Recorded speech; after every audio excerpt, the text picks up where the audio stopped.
Simon Martin is an associate curator and keeper in the American section of the Penn Museum. He is a specialist on Maya hieroglyphic writing with research that focuses on history, politics, and religion. Since 1994, he has done field work at the site of Calakmul in Mexico and is known for his two co-authored books, Chronicle of the Maya Kings and Queens from 2000 and Courtly Art of the Ancient Maya from 2004. He has also curated exhibitions at the National Gallery of Art in Washington, D.C. and at the Penn Museum, including Maya 2012, on which he played a key role. And he's now, even now, engaged in an overhaul of the Mesoamerica galleries, so you can look forward to that. He's also, as if he's not busy enough, stewarding the next phases of publication of our massive Tikal excavation, which we think is about 25 years of work for him, so that should pretty much see him out here. So, in the meantime, please join me now in welcoming Dr. Simon Martin, who will talk to us about monsters of the Maya cosmos. Simon. Thank you, Steve, for another customary, very kind and generous introduction. Okay, so let's get started. I want to kick off and talk a little bit about monsters. What do monsters mean? What do they mean to society? What do they mean to us cognitively? Why do monsters always contain a series of features? There's elements of humanity about them. They're not purely animal creatures. They're combined, they're distorted, they're built out of animal and human portions. And this obviously appeals to us, it frightens us. We're drawing into this predatory animals and things that scare us. And it clearly has some sort of process to it. And I want to talk a little bit about what those things might be as we go along. But of course, we don't have to just be watching movies and reading books and mangas to get our thrills. We can look back into the ancient past at the ways that, and indeed today, the way that societies and religions look at creatures we would call monsters.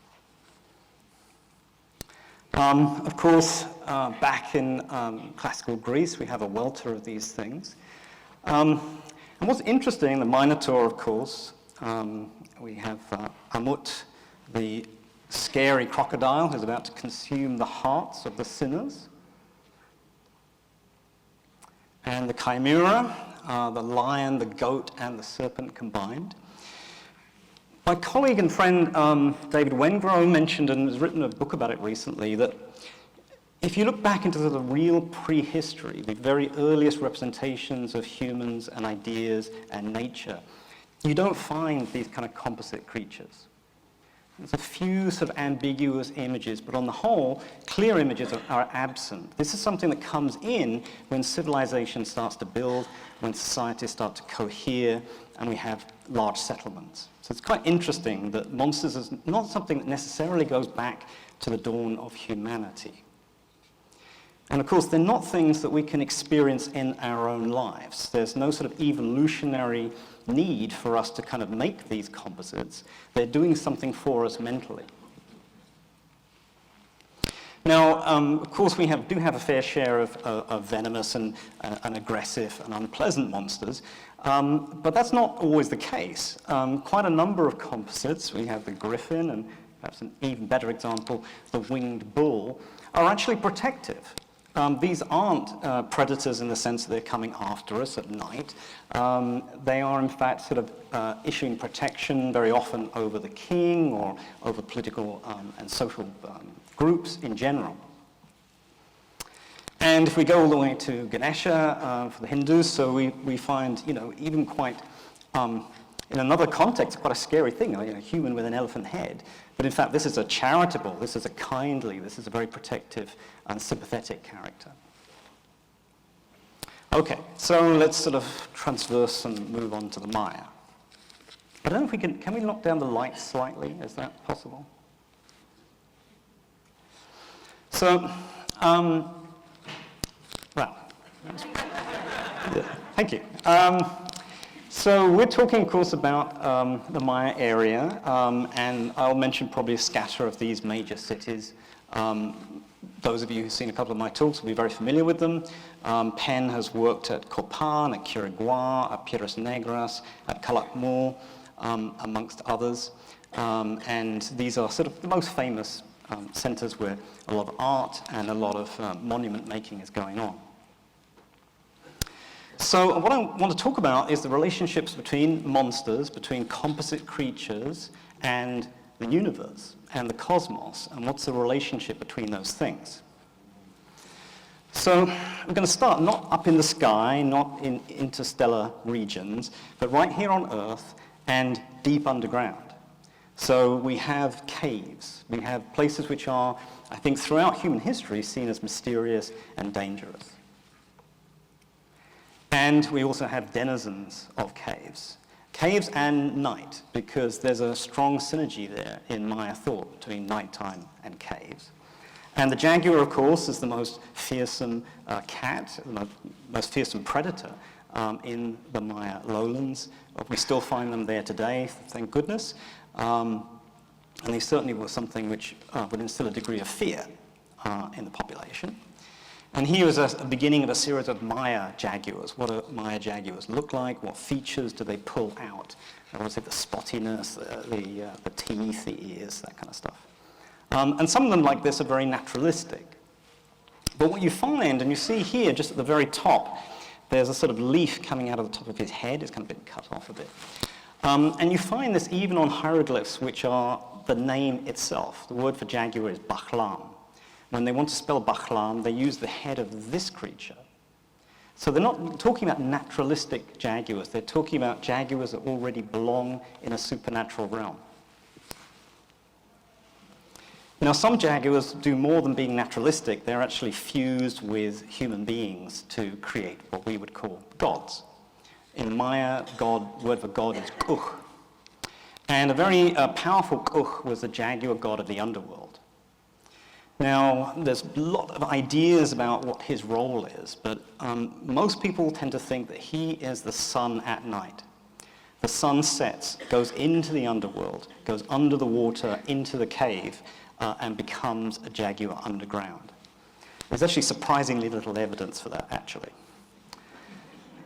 And here he is, and again you see, so he's got a few jaguar features. He's got a jaguar sort of head, and he's got a big jaguar ear, and sometimes he has jaguar paws, and he has his own court. He's sitting on a bone throne on top of an animate rock in this sort of leafed kind of enclosure, and so to some degree he's a king.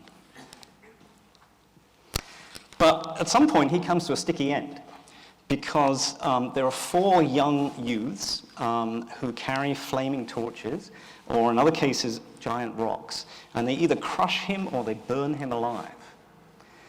One of the things we have to accept when we're looking at Maya mythology is we've got all sorts of fusions of time, and all sorts of characters that are born, reborn, come back again, and we're shown at different points of their lives. So it's quite normal to see someone's death and then sort of almost completely juxtaposed with that character being alive. And here we see this, the first in the row there is the jaguar god of the underworld, and it shows that he's not the top dog. This is an array of pretty gruesome underworld deities, and they are paying homage to a character whose name we can't pronounce. We don't know what his hieroglyph reads. We call him God El. That's an alphabetic sequence. It just comes to the letter L.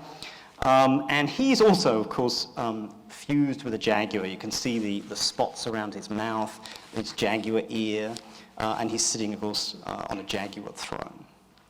So he's the main character. He's the one who's determining the action that goes on in the underworld. A little close up there.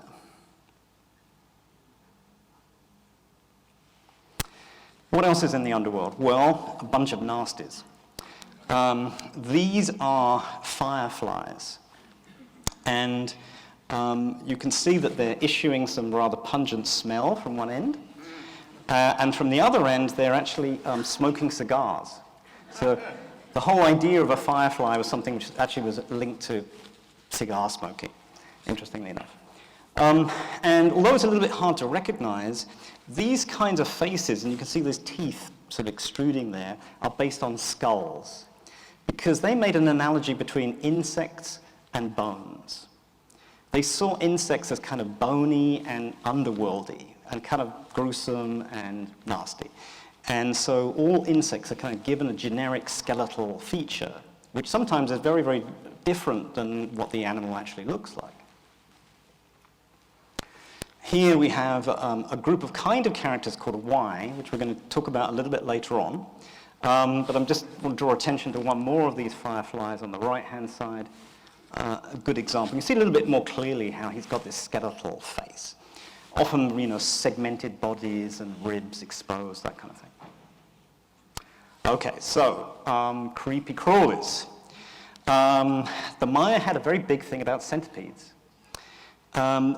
It's interesting the ways in which they selected certain kinds of animals to really emphasize and to use their qualities, and others just really fall out altogether. So if you're in the jungle today, you can see toucans flying around, and remarkable, beautiful creatures. They do not appear in Maya art. Tiny centipedes do, however. They're very, very popular. And this is a monument from Copan, and it shows you they're really quite strong enthusiasm for centipedes, because he's holding a scepter, which is a double-headed centipede. And I mentioned before about the way that insects are seen as being bony and skull-like. So these got long, long incisors and snouts, but it's a bony thing with that, legged body down there. Well, I mentioned little centipedes. Not all of them are very little. This one, to be honest, is a South American centipede. We don't quite get that big. It's allegedly they've been found in Mexico, but there is some doubt whether that's really true. But nonetheless, they are fairly big.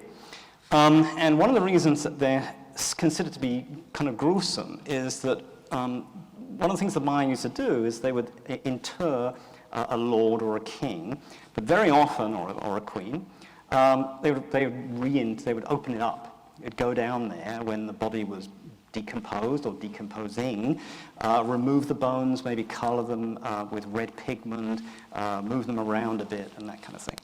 And allegedly, I've obviously never seen this, but if you do something like that, you'll find tombs full of centipedes. Because they're not only predatory, they're also interested in carrion. They will come and eat flesh. This is, again, a slightly bigger than normal centipede.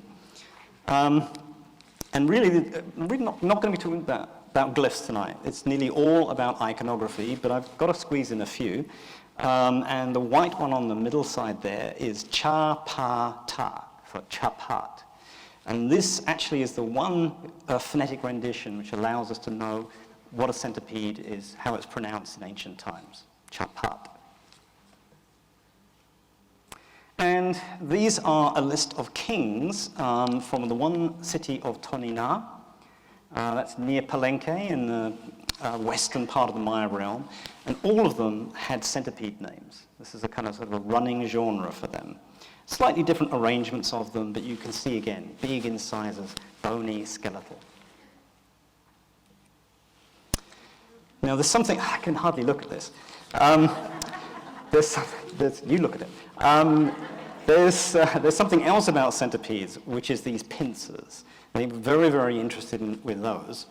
And here, this is Wayeb, and Wayeb is the last month of the Maya year, and it's made up of these pincers. This is a shape which is both a hole in the ground and it is centipede pincers. This kind of iconography drawn together. So we're obviously talking about the end of the year. We're talking about the death of the year, and possibly even conceptually its sort of descent into the underworld.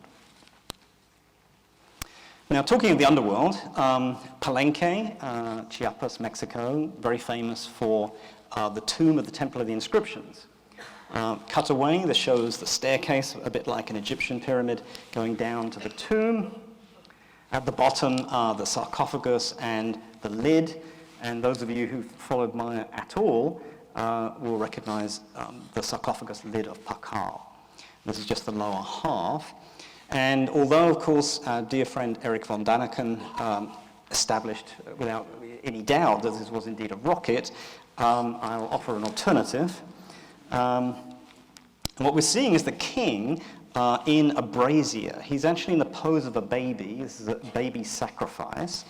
And there are flames sort of coming out of this personified brazier with a bunch of other objects inside.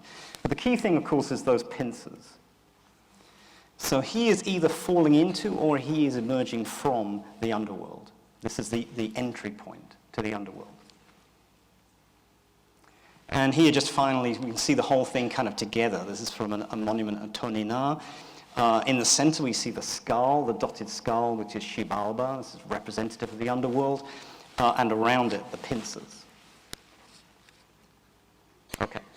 So away from nasty things, we can now go out and enjoy the tranquil, placid ocean. It's our next domain of where we're going to be going. Oh, well, maybe not so nice. The Maya also had a thing about sharks. Now, of course, the vast majority of Maya lived very inland, and there weren't even that many rivers. So it's interesting that they were quite so concerned with this. Apparently, there's a certain species, bull sharks, which will travel up rivers. And so they could have seen sharks relatively inland along the larger rivers. But in any case, it's something which features in their mythology. Here we see a little figurine shark from Lamanai in Belize. Quite a literal, quite a sort of a recognizable shark. But this is really what most sharks look like in Maya art. They have these sort of feathery protrusions, which doesn't seem to have anything to do with sharks themselves, but it's kind of an extension of fins. It's like sort of fins being closed around the head. And we don't understand the full mythic cycle which the shark is related to. So this is a sort of a series of snippets about what's going on. We have a canoe, and I'll show it a little bit more clearly in a second. And in the middle of the canoe is the maize god. And he has two rowers, or paddlers, who are taking him through darkness and water. And sort of counterintuitively, the scene really begins on the left-hand side. We have the maize god who is being dressed by these maidens, these underworld maidens, who are giving him his jewels. And there he is riding in the canoe. But then later on, we know from other scenes, has been dunked into the water. The canoe sank. And he went down, and we see pretty clearly that he's dead because he's got his eyes closed, so he's possibly drowned. But in any case, we have the shark. This is the kind of full form of its mythic design. And we know a little bit about how the maize god escapes, because the rain god, Chark, actually chases and spears the shark. And in fact, the inscription gives a date for it. It's a mythic date. But there's a verb which talks about spearing. And indeed, of course, he's got a spear. Okay, so on to our next domain. Of course, in the sea, there is land. And for the Maya, this is essentially a big island. And it's an island which they equated with the crocodile. And you can see a little bit, of course, with these sort of mountain ranges, the sort of the spikes and the protrusions on the back ridges, why that should be so. So in one sense, the world was, the surface of the earth was a crocodile swimming or floating in a huge pond. Now, this is the only image that I'm going to use which is not Maya. This is actually from post-classic Mexico. It may well have been made in the colonial era, even. And what it shows you is a central concept to all Mesoamerican societies. Down here, and there's a little reconstruction, we have the Central Mexican equivalent of that crocodile. The crocodile is called Itzam Cab Ayin. Ayin means crocodile, and Cab means earth. So this is the Itzam, earth crocodile. And what's growing out of its back is maize. So this is the place where maize grows. And this is back to the Maya, and this leafy protrusion on his back is a maize stalk. So you can see the same concept is continuing. He's got a number of features which we will see again in other contexts, which is that he has a sort of shell on the end of his nose, and he has a fish fin for a tail. He doesn't have a normal crocodile tail. And this same features, you can go all the way back to Olmec art, way back in, certainly before, let's say more or less 1000 BC. These same kind of features turning up. So this is a very ancient iconography. And pulling into the colonial period, we have a Maya document. It's a record of a series of histories, but also of concepts and ideas which were written down. They're often very cryptic and hard to understand. But at one point, as the Maya up here in the translation, you can see that Itzam Kabayin is killed. And indeed, this is part of how he becomes the surface of the earth. And here we probably have a quite literal representation of it. This, somewhat strangely, is the jaguar god of the underworld, but he's in his star persona, because for some reason, if you live in the underworld, you also live in the sky at night. And the sort of loop on top of his head is a star sign. He's sort of drawing up the snout of the crocodile because he's about to cut his head off. With the axe, you can see again these sort of little fishy fin tails there. And we probably have a description of this in the inscriptions. You can see it's sort of like a conventionalized axe here. That's probably the most recognizable thing.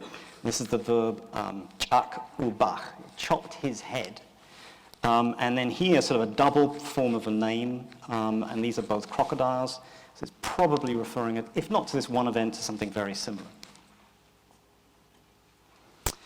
Now, yes, the surface of the earth was a crocodile, but it was also a turtle. And this is sort of kind of holding two concepts in your head at the same time. It's possible that there are two traditions from different parts of Mesoamerica that end up being fused together. We're not sure. But the turtle is a metaphor for the surface of the earth, and it turns up in a very particular context, which is the rebirth of the maize god. One of the things we talked about in the Hero Twins lecture last year was the way in which the twins resurrect their father, the maize god. And here they are. This is Hunahau and Yashbalun. They are sort of watering and enticing their father to be grown out of the back of the turtle. Okay, snakes. A lot more people are killed by snakes than by jaguars. A lot. This is a rattlesnake, which is already pretty dangerous. But the thing you really want to avoid is a pit viper that we generally call the fer de lance. There's a series of different names for it. But this is the one with the strongest venom, and also, unlike most snakes, will come after you. The majority of snakes run away whenever you get close to them, which is very nice. But the fer de lance won't necessarily do that, because it actually hunts quite large animals, not usually our size, but quite large. So this is the kind of thing that the Maya are thinking of when they're thinking of snakes. And we have all sorts of representations. This is why Chichen Itza, but snakes are one of the great Mesoamerican motifs. But strangely, snakes are not situated on the surface of the earth in conceptual terms. Snakes belong in the sky. And not just any sky, this is in the clouds. And we see this because snakes are the foundation for the three most important storm deities. In the middle, we have the famous one, Chak. He's a sort of a generic storm god. On the right, we have Yopat, who is particularly a god of lightning. And on top of his head, you can see sparks. And then the one on the left, which I'm going to be talking about more, is Awil. Awil starts out as the axe of Chark. Iconographically, that's how he begins. But over time, the power of this axe is such that it kind of comes to life and becomes an entity in its own right. In the early representations, he has a jade or an obsidian blade put through the center of his head because he is an animate axe. But later on, this is turned into flames, which is related to this issue about lightning. He is personified lightning, and his leg is a snake. This is a little bit hard to see, so we'll make it easier. And you can see that just one leg suddenly turns into a sparky, flashing giant serpent. So this is, when the lightning hits the earth, it's a wheel sending down his foot, treading on the earth.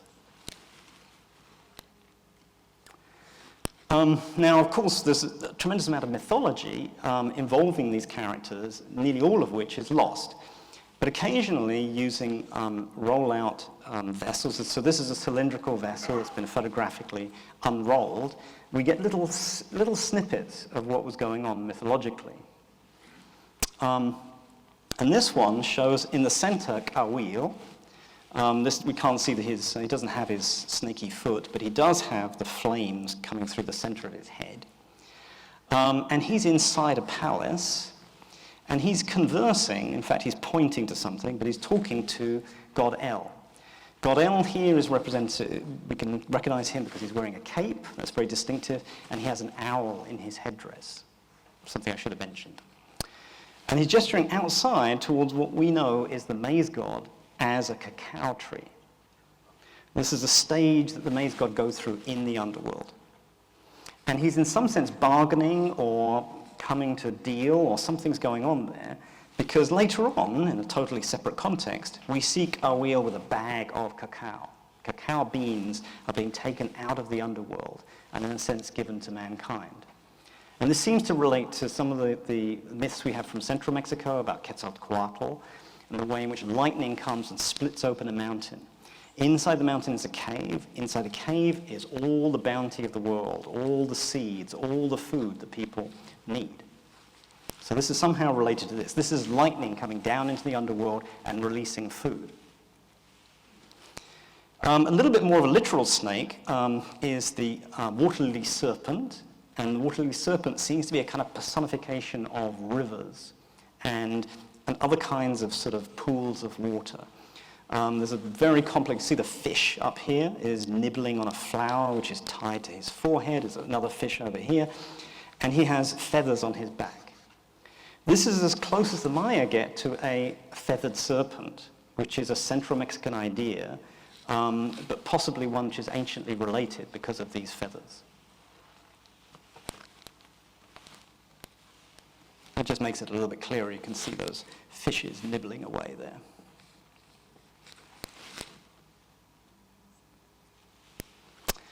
So with this one, I had a choice. I could have talked about it under the category of snakes, or I could have talked about it under the category of centipedes, because it is a snaky centipede. And you can see that with here, you get parts of the design which are pure snake, but then it breaks into the skeletal centipede body. So it's pretty unique. I can't think of another example like this that fuses the two together. It's a very famous sculpture. This is from Yaxchilan on the San Jacinto River. It's now in the British Museum and has a really interesting story about it, what's going on.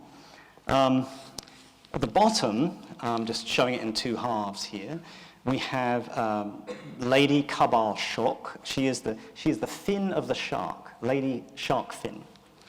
And she has been performing a ceremony which included bloodletting. We know that from another panel in this series. And in her bowl, she has a stingray spine bloodletter. And out of this sort of kind of bowl is being conjured this giant snaky centipede. And out of its mouth comes the king, her husband. And I've cut it off here, but there's a date, and the date is his accession. So it's actually a kind of representation, a supernatural representation of him becoming king. And I'll go back, because I need to talk about that text. what's happening here is they're talking about the conjuring of a wheel. And there's no wheel represented here. Remember, this is the snake-footed character. But it's actually an abstract form, an abstraction kawilil. And kawilil appears to be a personification of power. This is what kings hold when they become kings. So the lightning has now transferred into an abstract idea which makes kings powerful.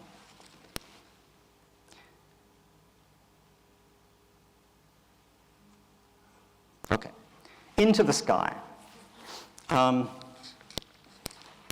it's a nice day. And the day's just about to be ruined because a huge harpy eagle is going to descend into it. Harpy eagles are the largest birds in, certainly predatory birds in Central America and South America. They are, or have been extinct in the Maya lowlands, but are recently been reintroduced. And Steve mentioned my work at Calakmul. And while sort of wandering around under the trees, you're encountering all sorts of wildlife, most of them insects, but sometimes other things. And you can hear a lot of monkeys. There's spider monkeys and there are howler monkeys. And they make a lot of noise and they're generally problematic. They throw things at you because they don't like you and urinate on you as well. But this one particular time, the howler monkeys were going completely crazy. And this was beyond their usual roaring like a jaguar that they do. And I sort of was looking up into the trees, and I just saw a white flash come in and then hit a tree, maybe hit a monkey, I don't know, but the whole tree shook. And I waited, and I never saw the bird. But it really couldn't have been anything else except one of these re-released harpy eagles in the biosphere at Calakmul. I don't know if he got the monkey or not.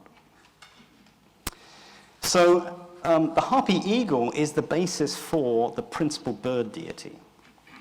Now this is, like much of my religion, a slightly mysterious character.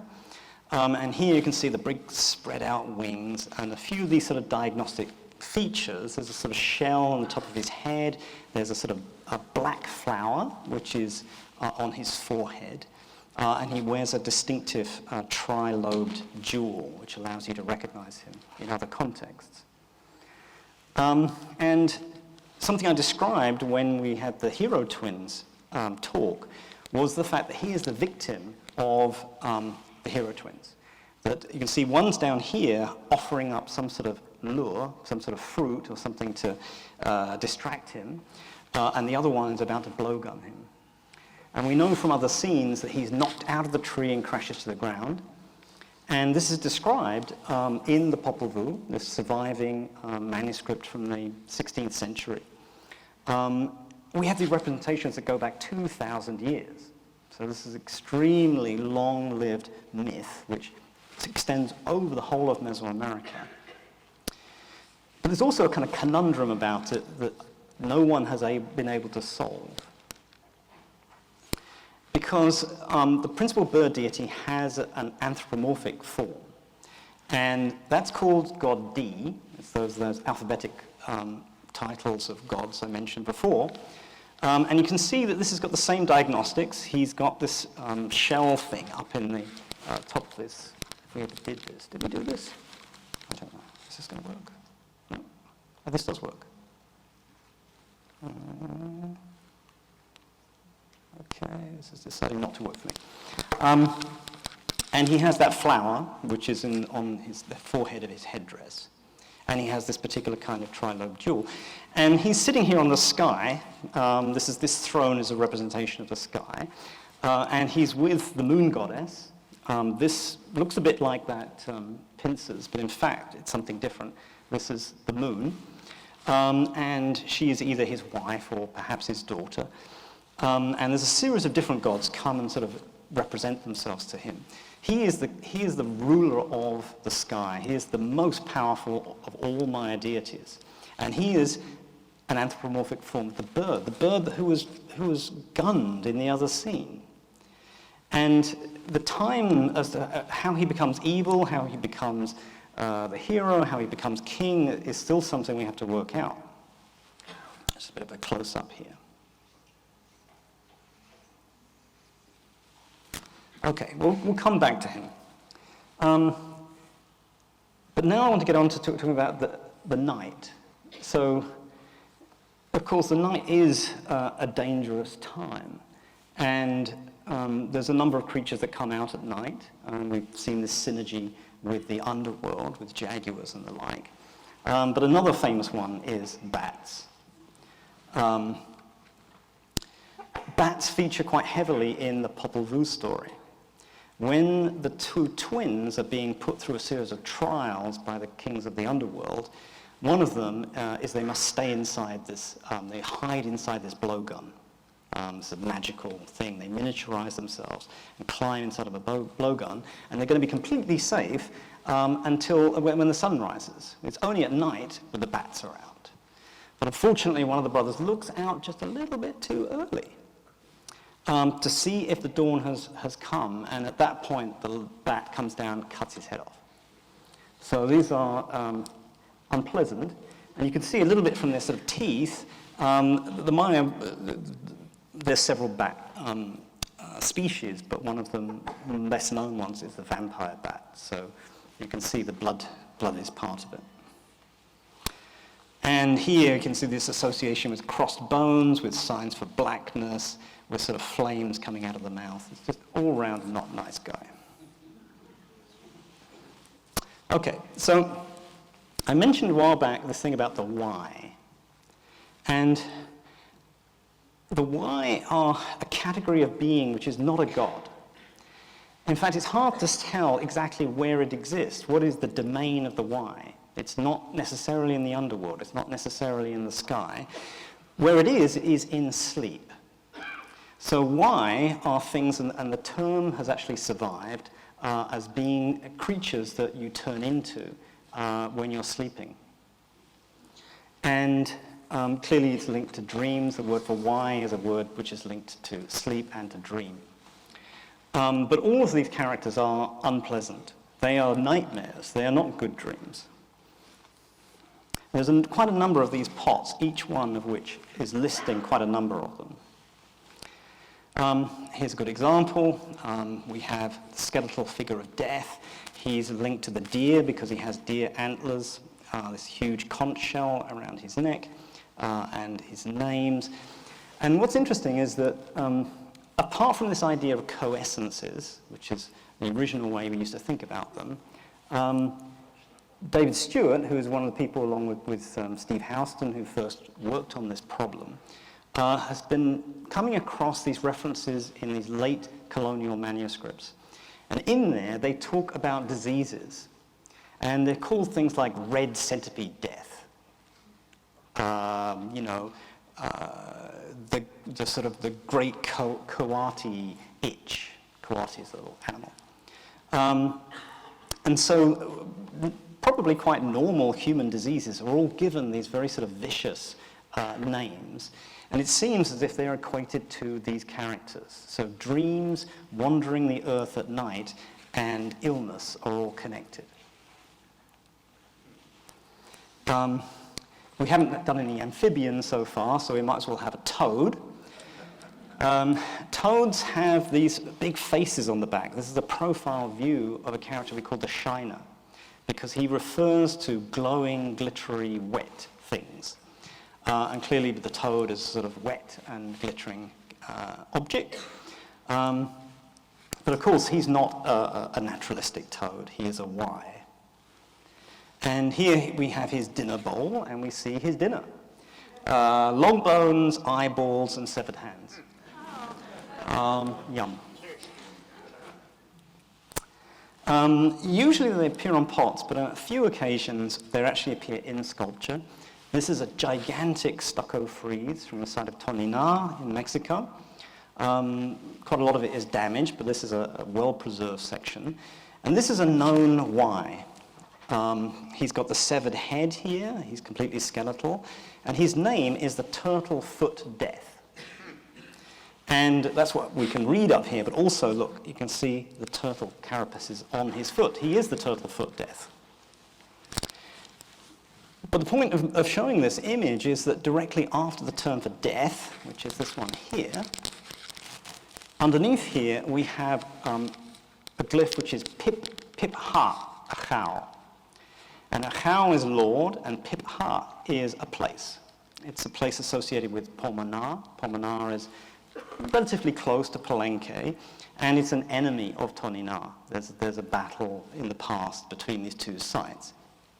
And what seems to be happening here is that this is a representation of a Y who belongs to Pomanar. It's not completely explicit here, but it is on another case. This is a jaguar, of course. And the text tells us that he is the ball of water jaguar. And here he is in a sort of ball or a pond of some kind. And this is the really important glyph here, which is this is the possessed Y. He is the Y who belongs to. And then all of these phrases have possessors. They have people who own the disease. And in this case, it is the king of Sebal. And the kings themselves are never named. Never, never, never. No personal names of any kings at all. So we know that this is not the disease that belongs to a particular king. It belongs to a kingdom. And so this is really strange and interesting that they perceive a political landscape as also containing a series of illnesses.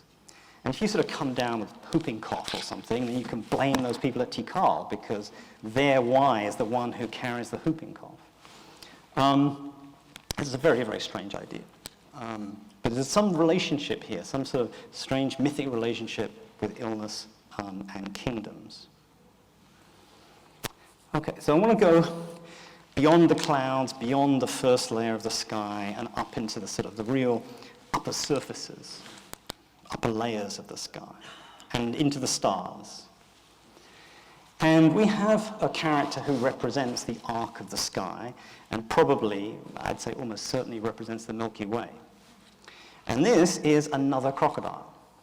For a long time, we confused the two crocodiles, and almost all the literature calls them cosmic monsters. But you can distinguish them. The ones with the fish tails, the ones with the shell on the end of their nose, they are earth monsters. And ones like this, which have deer hoofs, and star signs and eclipses, and a body made out of the iconographic sign for sky, these are the Milky Way. Here's a very different kind of representation. This is one from Copan. It's not easy to see, so do that with it. And again, this is the emblem for star. So the star in the ears, and the ears are deer ears, because this is what it's conflated with.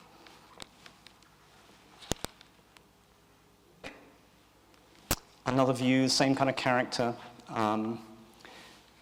crocodile face, deer hooves with the jewels put into them, and the star signs. Now this one appears over there on the left-hand side in this very important cosmogram. This was reconstructed by Alfred Maudsley at Copan. He understood it, he didn't physically put it back together again, although that's happened since. And it's quite good evidence that that crocodile is the Milky Way, because it's got cloud signs as its body. And in the same way, as you look up and you see the Milky Way as a cloudy object, that seems to be quite a good synergy. A series of different creatures, possibly deities, hanging around there. It has another end to it, with another kind of creature which comes out of the tail. But we can see it's being held up. It's being held up by bearers. Old men. We don't have the turtle, we don't have the crocodile down here, but we do have the skulls of Xibalba, of the Underworld. So they're sort of standing almost directly on the Underworld. And we see these bearers quite a lot. Here they are in an architectural representation. This is a pavilion or a temple. And again, the sky is symbolic, the roof is symbolic of the sky, and these posts are symbolic of the bearers, these old weedy men. What's interesting, of course, is that they're not strong characters. They're old and they're withered, but they're full of magic, and it's the magic which holds up the sky.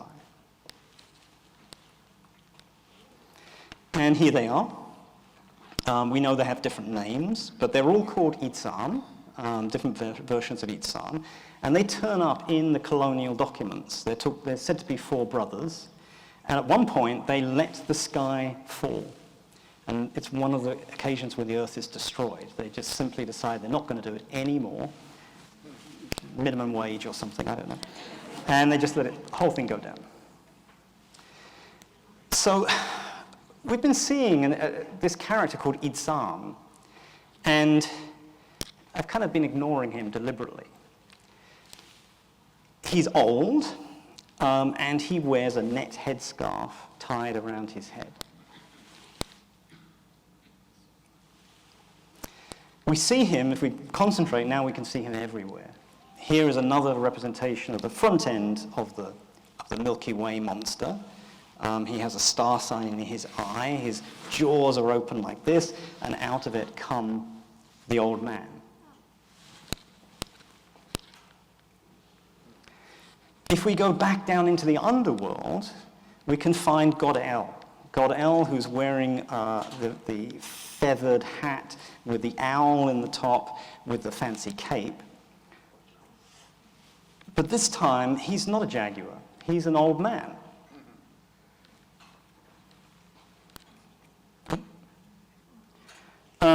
We looked at the turtle of the earth. Sometimes you see the old man coming out of the turtle, but other times you see the turtle wearing the headband. So this is enough of a representation. The old man is there, he's just not represented. He's imbued within the turtle.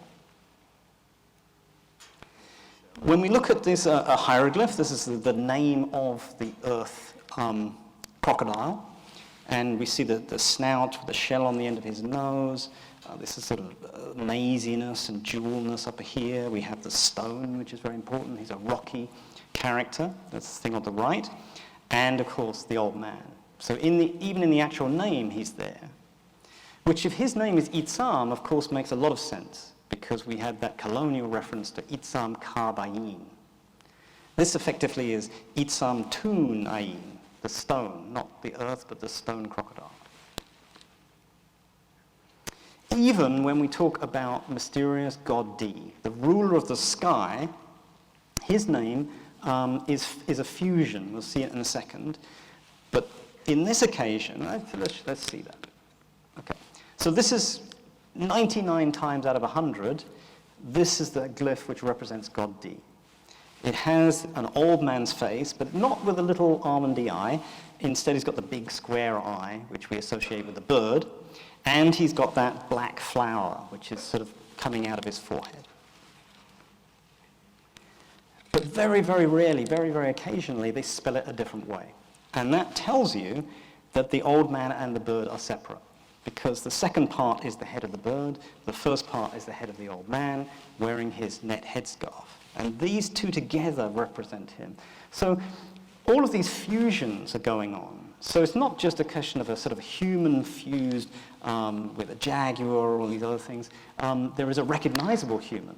The human is an old man called Itzam, and many of the ways in which the universe is put together has him involved. He's involved in holding up the sky. He's involved in the turtle. He's actually personifying the turtle. He's also the crocodile in the earth. And with the headscarf being worn by the same Milky Way monster, he's that as well. He's also in the underworld because he is the ultimate personification of God El, the king of the underworld. And he's here as king of the sky. And if we want to talk about fusion, this is probably the kind of quintessential, this is the most compact version of the Maya universe on one pot. It's not easy to see. But here it is. And just to make it a little bit easier, I will identify the crocodile in it. Yeah? Okay, so the crocodile has, well, a number of features. It has that big curly shell on the end of his snout. But in the middle of his body, he has a stone sign. That makes sense. But up at this end, he has this extra head. This is the one associated with the Milky Way. So this is not one crocodile, this is two crocodiles together. But additionally, he has feathers coming out of his back, And those are the feathers of the water lily serpent, who represents rivers and bodies of water. At the front end, we have a bird on the top, which is a kind of cormorant, and this represents a character we call G1, who is an early sort of a dawn sun who's linked with fish. There's a headband which is linked to the wind god, and then, of course, the old man's face. Moreover, we have the same trilobed necklace, which shows that we also have God D. We also have the principal bird deity in here. So this is a conglomeration of 5, 6, 7 different characters altogether. What's going on? I think that the part that we were missing for a long time is that the Maya have a sense of a human universe, not simply an architecture made out of dangerous predatory beasts. And it's not a king, and it's not a young, beautiful god like the maize god or the wind god, who are sort of young, and the moon goddess is extremely beautiful. No, this is an old guy. And he's an old guy, and what's important about that is wisdom, is that he has experience, he is a seer, he is a diviner, he is the equivalent of the community sage in your village. And so this is the character who's seen to be the sort of master of the universe. The universe is wisdom. And Itzam is the name which the Maya gave to the Spanish when the Spanish said, you know, what is the equivalent of God, looking for a sort of monotheistic kind of solution to Maya religion. And they said, well, you know, there's Itzam. You know, of course, Itzam is just one part of a whole panoply of gods.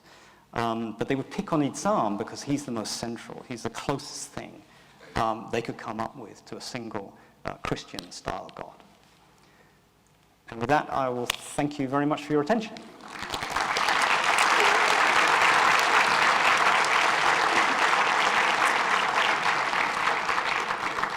So if anyone does have any questions, I'm more than happy to answer them. We might need some lights. Yes.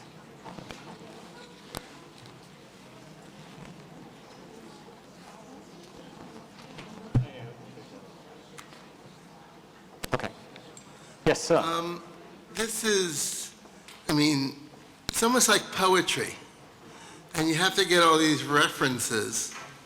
Was there very limited numbers of people that understood these public monuments? Or is this something for everybody? Yeah, that's a really good question. Clearly, there are parts of this whole mythology which was a special knowledge held by the elite, and that would not have been shared with everyone. But at the same time, I think this is an accessible religion. I think that the maize god, the moon goddess, the sun god, the giant crocodile in the sky, these are all things that people can see.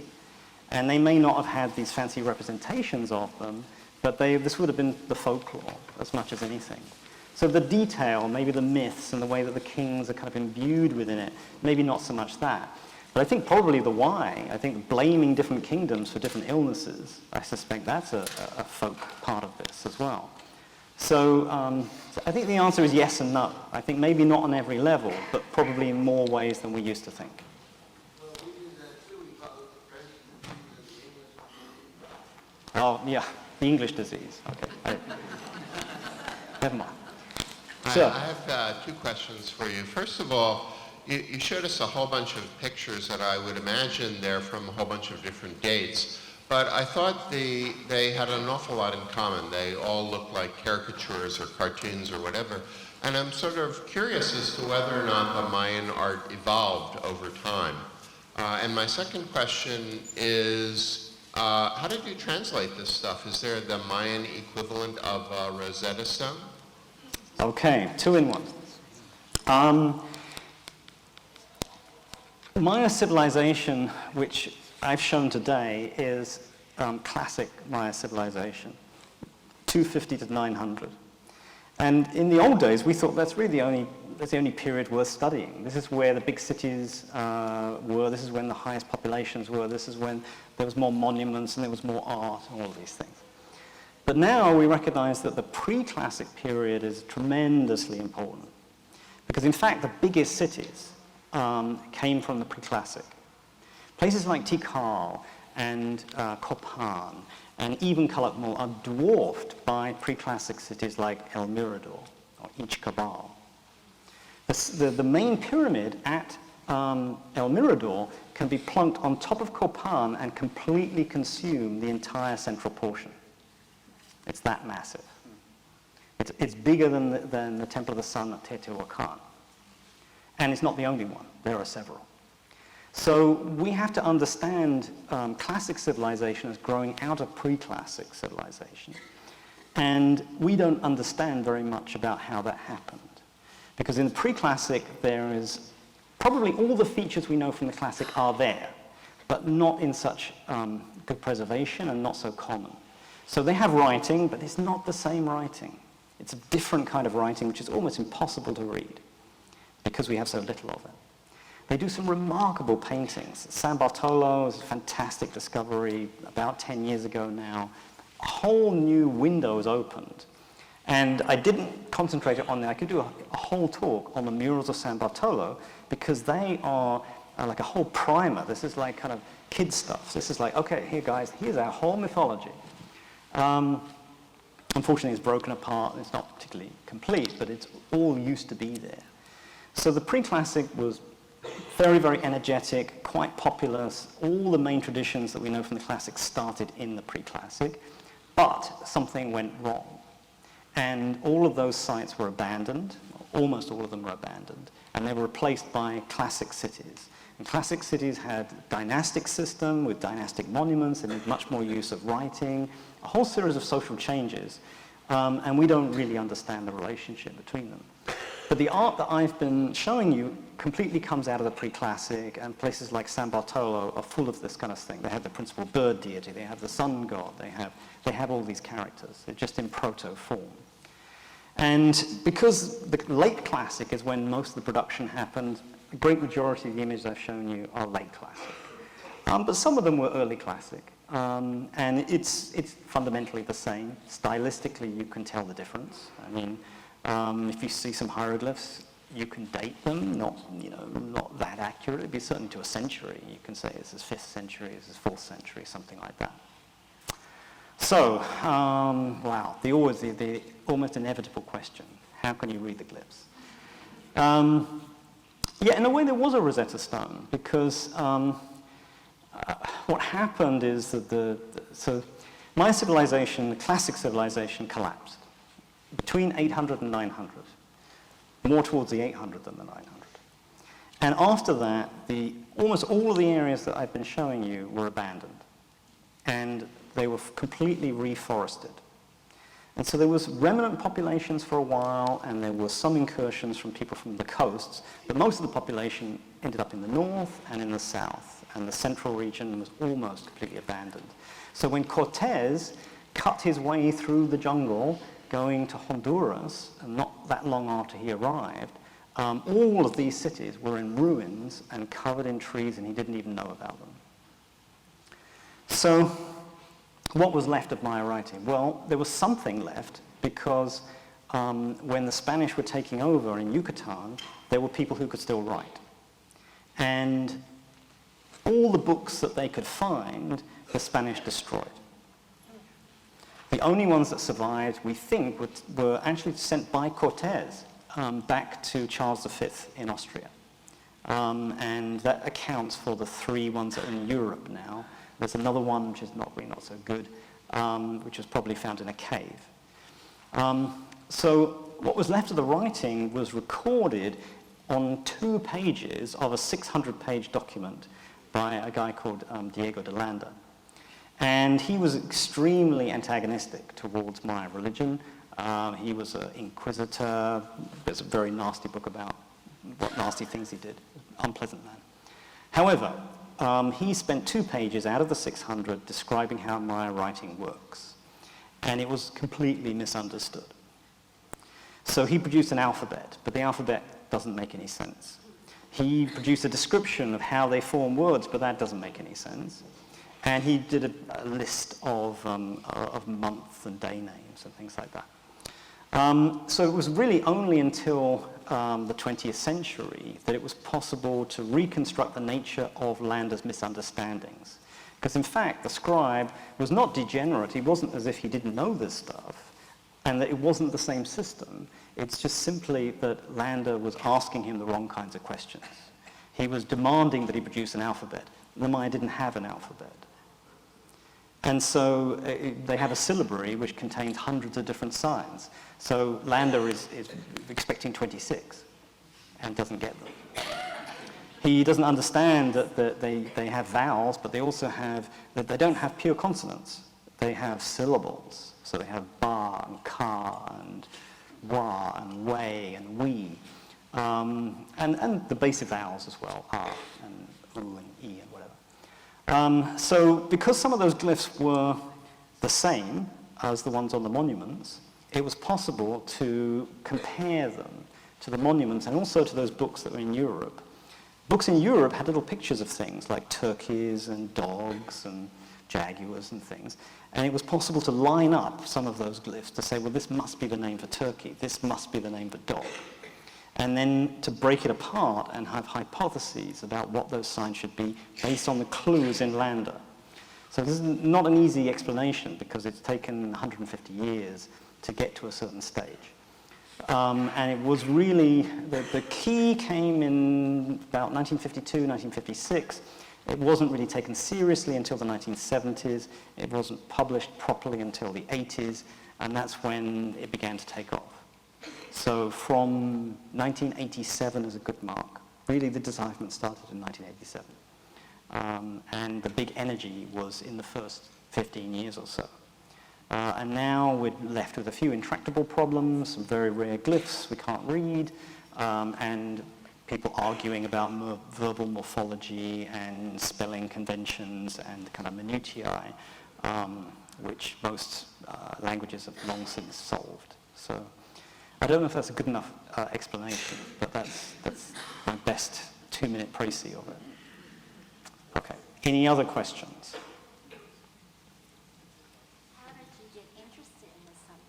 How did I get interested in this subject? Oh my goodness, what's the time? We don't have enough time. What happened was that my father was interested in amateur archaeology. So we used to go and sort of dig wells and things as a kind of, helping out professionals. And so I was interested in archaeology from a very early point. And London, of course, was always full of new buildings, so therefore there's lots of excavations, lots of Roman remains coming out of the ground. So occasionally at weekends we go and look in holes over sort of fences and so something going on down there. And then I just saw a TV program which was about the Maya, and for some reason that stuck as being the thing. But I didn't see it as being a career, so it was just an enthusiasm. So I kept on doing a career which was helped because it earned money. And it wasn't until I just couldn't keep away from doing Maya studies anymore, and actually somebody offered me a job, that was also very important. And so I came here and started doing it full time. All right, that seems a fitting place to end. Thank you very much.